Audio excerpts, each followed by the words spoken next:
আল্লাহ পাক তো জানেন যে এক সময় একটা সম্প্রদায় মাথা চড়া দিবে, তারা বলবে যে না, ইমামের পিছনে ফাতিহা না পড়লে নামাজ হবে না, পড়তে হবে। আমার আল্লাহ এদেরকে বোঝানোর জন্য আরেকটি শব্দ সাথে নাযিল করলেন, ওয়া আনসিতু, চুপ থাকো, না হলে তো এরা বুঝবে না। এই জন্য আমাদেরকে চুপ থাকতে হয়। সূরা ফাতিহা ইমামের পিছনে পড়া যাবে না। মুফতি ইদ্রিস সাহেব আহলে হাদিস ভাইদের এক হুজুর ফোন করছেন, হুজুর আমি একটু আপনার কাছে আসতেছে আসরের পরে। তো কি জন্য? তো সূরা ফাতিহা নিয়ে আপনার সাথে কিছু কথা আছে। তো যদি দলিল দিয়ে আমি জিতে যাই মানবেন কিনা? কয় জি মানবো। তো আপনি জিতলে আমিও মানবো, তাহলে আসেন। আর মানামানি না হইলে আসলে লাভ নেই। কয় জি মানবো। আসছে। আসর থেকে নিয়ে মাগরিব পর্যন্ত দুই হুজুরের বহস, সূরা ফাতিহা করতে হবে কি হবে না। আহলে হাদিস মৌলভী সাহেবের দাবি সূরা ফাতিহা না পড়লে নামাজ হয় না, এটা করতে হবে, এটা ফরজ। তর্ক করতে করতে মাগরিবের আজান হয়ে গেছে। দুজন গেছেন মসজিদে, গিয়ে দেখেন যে ইমাম সাহেব সূরা কেরাত পড়ে রুকুতে গেছেন।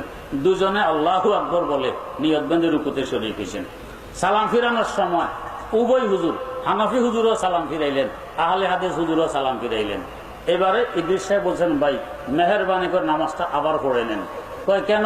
তো ফরজ যে ছুটে গেছে, সূরা ফাতিহা তো আপনি পড়েননি, ফরজ ছুটলে তো আর নামাজ হয় না, আবার পড়েন। এখন আহলে হাদিস মৌলভী সাহেব পড়তে রাজি নেই। দুজনের কথা একটু বাড়াবাড়ি।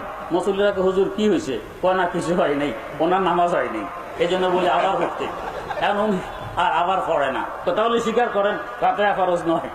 যদি ফরজ হয় তা আবার পড়তে হবে, আবার পড়তে রাজি নেই, এদিকে ফরজও কয়। এই হইল অবস্থা। আসলে তাকলিদ না করলে, মজহাব না মানলে যা ঘটে। এই লক্ষ্মীপুর কলাকোভার কাছে একজন মদিনা বারসি থেকে পাশ করে আসছে, এসে দেশে ফতুয়া, তো হানাফিরা সব মোরশেক, এলাকায় হাঙ্গামা। তো বেচারা ইদ্রিস সাহেবকে নিচে, তো হুজুর উনি আমাদেরকে মোরশেক কয়, আমরা তো বুঝি টুঝি না, আপনি একটু বোঝাপড়া করেন। এরকম হাজার হাজার লোক। তো স্টেজে গিয়ে দেখে আহলে হাদিস ভাই স্টেজে নেই। তো ভাই উনি কোথায়? উনি পাশে আরেক বাড়িতে অবস্থান করতেছেন। তো একটা কাজ করতেছেন আপনার, উনি এত লেখাপড়া করে আসছেন মদিনা বার্সিটি থেকে, আরেক বাড়িতে ভিড় রাখছেন, এখানে আনেন, আমরা কিছু উপকৃত হই। ওনার লেখাপড়া দ্বারা মাইকে তো শুনতেছেন, তো মনে করছে হুজুর তো দেখা যায় আমার ব্যাপারে দুর্বল, আমারে বলতে অনেক লেখাপড়া করে আসছে, ঠিক আছে যাই, কাজ হবে। তাড়াহুড়া করে আসছে স্টেজে।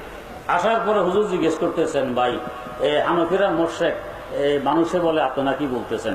আসলে কি মানুষের মিথ্যা কথা বলে না আপনিই বলেন? কয় না আমিও বলি এরা মোরশেক। আপনি বলেন? কয় জি। তো আপনার আব্বার বিয়ে পড়াইছে কে?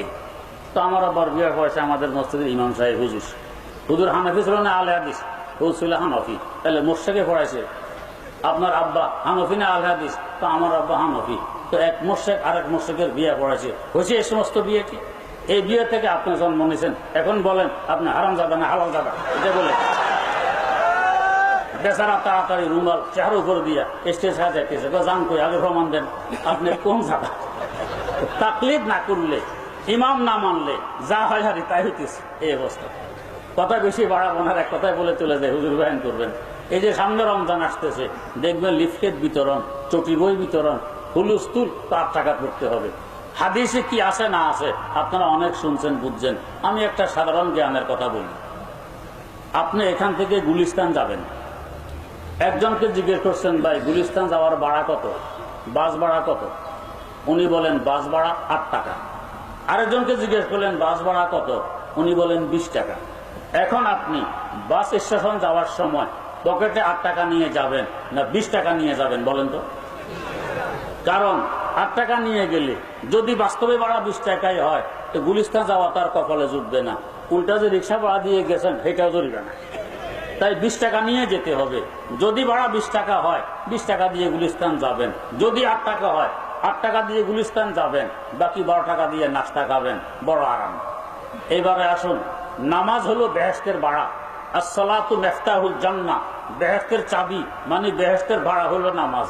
কাউন্টার হলো হাসর মাঠ।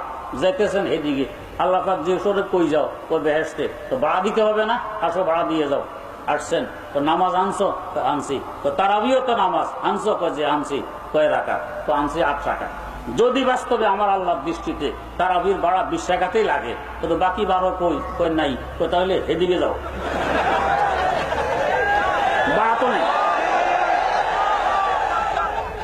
আর হানফিদেরকে জিজ্ঞেস করে বাড়া আনছো আনছি, তারাবি আনছো আনছি, কয় রাকাত? 20 রাকাত। তো যাও এদিকে যাও।